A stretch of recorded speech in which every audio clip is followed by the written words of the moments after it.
अंधेरे में तीर चले थे, लेकिन आखिरकार जो हमारे सेना के जवान हैं उन्होंने मैनुअल ड्रिलिंग के जरिए ये कामयाबी हासिल कर ली है। और इस वक्त जो वो खुशी की घड़ी थी उसका इंतजार सभी कर रहे हैं। क्या कह रहे हैं वहां पर मौजूद जो कर्मी हैं? सुनते हैं। अंदर घुस गया, पाइप के अंदर से जी जी जी जी। तो अब जो एनडीआरएफ की टीम है वहां से आप खींचेंगे, टोली पे खींचेंगे।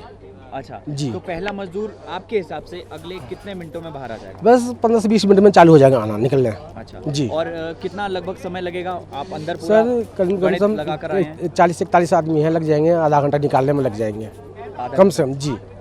पूरा ऑपरेशन अब एनडीआरएफ एसडीआरएफ ने बिल्कुल बिल्कुल उस पार हॉल कर दिया, पाइप डाल दिया, अब रास्ता बना दिया, अब जाने आने हैं बस। अब तो दिक्कत नहीं आएगी? अब कोई दिक्कत नहीं, कोई दिक्कत नहीं अभी। अच्छा, सब चीज ओके है, कोई दिक्कत नहीं अब। ठीक जी। सर, क्या नाम है आपका? शंभू जी। शंभू मिश्रा जी।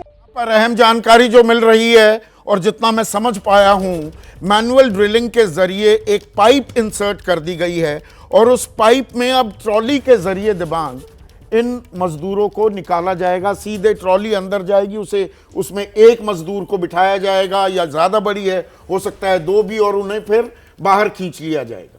जी हाँ, जो संभावना लग रही है कि उसमें एक ही मजदूर निकल पाएगा, क्योंकि हमने देखी है वो ट्रॉली जो मलबा निकाल के बार बार बाहर आ रही थी, उसको एक तार से बांधा गया है, तार के ज़रिए उसको फिर बाहर खींचा जाएगा। मेरे ख्याल से बहुत अच्छी कामयाबी है, बहुत अच्छी खबर है, ऐसी खबर है जिसका पूरे देश को इंतज़ार रहा। बहुत ज़्यादा समय लग गया, लेकिन वही कहते हैं ना, अंत भला तो सब भला। वो जैसे जैसे बाहर निकलेंगे वो एक बहुत अच्छी घड़ी होगी। जिम्मेदारी ये हादसा क्यों हुआ, कैसे हुआ, वो भी तय करना ज़रूरी हो जाएगा। ये पुष्कर धामी जो मुख्यमंत्री हैं उत्तराखंड के, उनकी तस्वीरें, एक्सक्लूसिव तस्वीरें हम एबीपी न्यूज़ पर दिखा रहे हैं। ये मजदूरों से बात करते हुए, अभी कुछ देर पहले हमने आपको जानकारी दी थी, लगभग 2:30-3 बजे पुष्कर धामी अंदर टनल में गए थे। 3 घंटे बाद वो बाहर निकले थे 7 बजे के करीब। और ये तस्वीरें हैं जो वो उन मजदूरों से बात कर रहे थे, उनका ढाढ़स बधा रहे थे। साथ में सड़क और परिवहन राज्य मंत्री जनरल वीके सिंह की तस्वीरें भी आप देख सकते हैं। तो अब ये जो रेस्क्यू ऑपरेशन है ये अपने अंजाम तक पहुंच गया है और किसी भी वक्त पहले मजदूर को बाहर निकाला जाएगा। मेरे सहयोगी अंकित गुप्ता कई दिनों से लगातार वहां पर मौजूद हैं और यहां छोटी सी जानकारी मैं ये भी दे दूं कि अंकित पिछले 5-6 दिनों से सिर्फ गाड़ी में ही सो रहे हैं, क्योंकि यहां पर सबसे नजदीक रहने की, सोने की जो व्यवस्था है, कोई होटल, वो 3.5 घंटे दूर है। तो अंकित गाड़ी में ही सोते हैं। अंकित, पर आपसे ज्यादा मुसीबत में ये मजदूर थे, तो अब आखिरकार वो खुशखबरी जिसका इंतजार था वो सामने आने वाली है। कैसे, क्या कुछ किया, ड्रिलिंग क्या हुई, थोड़ा तफसील से जानकारी दीजिए। संदीप जी, फिलहाल इस वक्त के लिए जो बड़ी खबर है वो है पुष्कर धामी ने जो ट्वीट करके भी जानकारी दी है, और अभी जो इस रेस्क्यू ऑपरेशन से जुड़े हुए एक व्यक्ति थे उन्होंने आकर जो खबर दी है। इस वक्त के लिए बड़ी खबर यह है कि 15 से 20 मिनट में जो मजदूर अंदर फंसे हुए हैं उनको निकालने का काम शुरू हो जाएगा। कैसे ये आगे बढ़ेगा काम, अब वो जानकारी दर्शकों तक पहुंचाते हैं, लेकिन साथ में तस्वीरें दिखाते हैं, क्योंकि ये टनल का वो गेट है जहां पर सबकी निगाहें टिकी हुई हैं। आपने जिक्र किया कि मैं यहां पर गाड़ी में सो रहा था, लेकिन मैं ही नहीं, हमारे सहयोगी दीपक और संजय के सामने भी वही मुश्किलें थी। और इस वक्त भी अभी तापमान 10 डिग्री है, लेकिन हम तमाम लोग इस वक्त यहां पर मौजूद हैं। क्यों? क्योंकि 41 जिंदगियों का सवाल है जो पिछले 17 दिनों से यहां फंसी हुई थी। संदीप जी, अगर हम बात करते हैं अब ये पूरी प्रक्रिया क्या होगी, तो जो एनडीआरएफ और एसडीआरएफ के जवान अंदर गए हैं, वो उसमें से जो है, जो कई जवान हैं अपने साथ में स्ट्रेचर्स लेकर के गए हैं।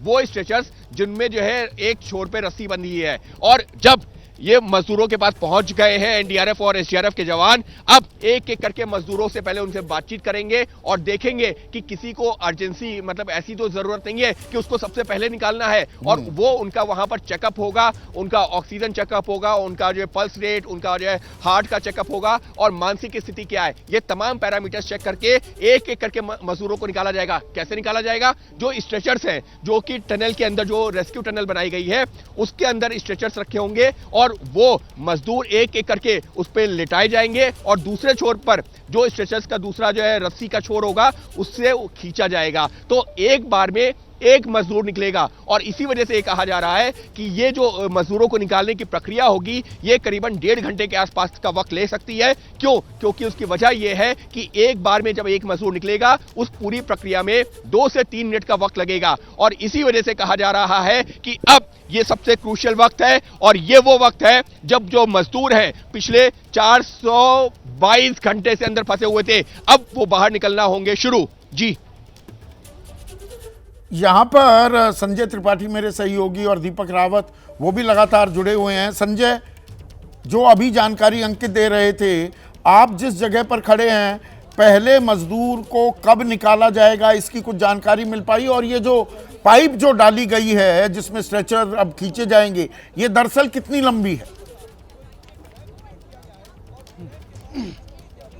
देखिए संदीप जी, लगभग 57 मीटर के आसपास का ये पाइप है। तस्वीरें भी मैं दिखाता रहूँगा और मैं कमेंट्री भी करता रहूँगा, पीछे से पूरी जानकारी भी आपको देता रहूँगा। जो बाधाएं थीं, पहले जो पाइप आया था वो काट दिया गया था गैस कटर से। उसके बाद चूँकि अंदर पाइप को प्रेस किया जा रहा था, उस दौरान कुछ वाइब्रेशन हुआ जिसके चलते कुछ मलबा आ गया और फिर पाइप को और बेल्ट किया गया। 3 मीटर पाइप और बेल्ट किया गया, जिसको फिर प्रेस किया गया, मलबा मैनुअली निकाला गया। जिस तरह से पहले कार्रवाई कल रात शुरू हुई थी, उसी तरह से जो मलबा था वो मैनुअली निकाला गया और उसके बाद में अब सारी जो विघ्न बाधाएं थी वो सारी की सारी दूर हो चुकी हैं। अब मजदूरों को निकालने की कार्रवाई बहुत तेज़ी शुरू होगी। एसडीआरएफ और एनडीआरएफ, इनकी दोनों की टीमें भीतर गई हैं अपना साजो सामान ले करके। कुछ ही देर में ये टनल के भीतर प्रवेश करेंगी और दोनों तरफ का जो प्लेटफॉर्म, पहले इधर का जिस तरफ से सिलक्यारा टनल है जहाँ पर मलबा आया था, वहाँ का प्लेटफॉर्म बन गया था।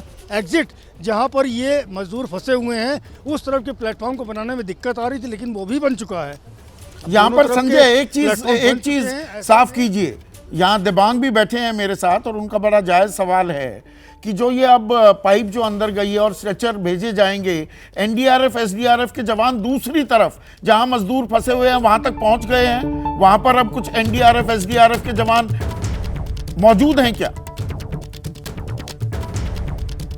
नहीं, देखिए अभी वहाँ पर जवान पहुँचे नहीं हैं। अंदर की ओर जवानों को ले जाया गया है और थोड़ी ही देर में, जो हमारे सोर्सेज बता रहे हैं, जो टनल के भीतर मौजूद है, अब जो खबर आ रही है सुरंग से बाहर निकाले जा रहे हैं मजदूर।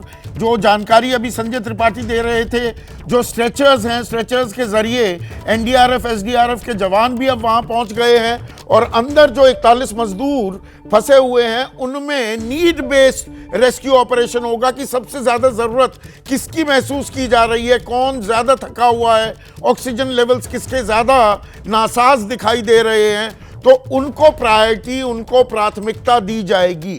दीपक रावत, आपके पास और क्या है ताजा जानकारी?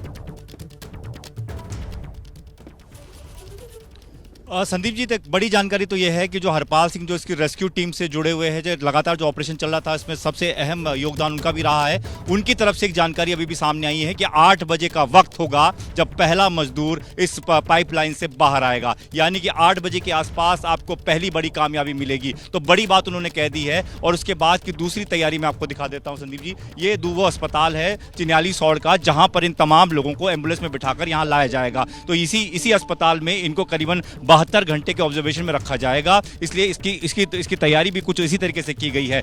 जैसे ही घड़ी का काटा दोपहर 2:30 पे आए, बबीता जी का दिल सास बहू साजिश के लिए मचल जाए। और ये है इनकी बहू, पूरे दिन ऑफिस की टेंशन हो जाए गॉन जब ये करें अपना फेवरेट शो फ्री टाइम पे ऑन।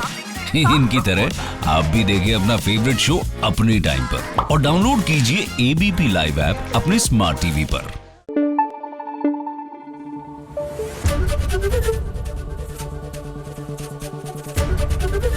एबीपी न्यूज आपको रखे आगे।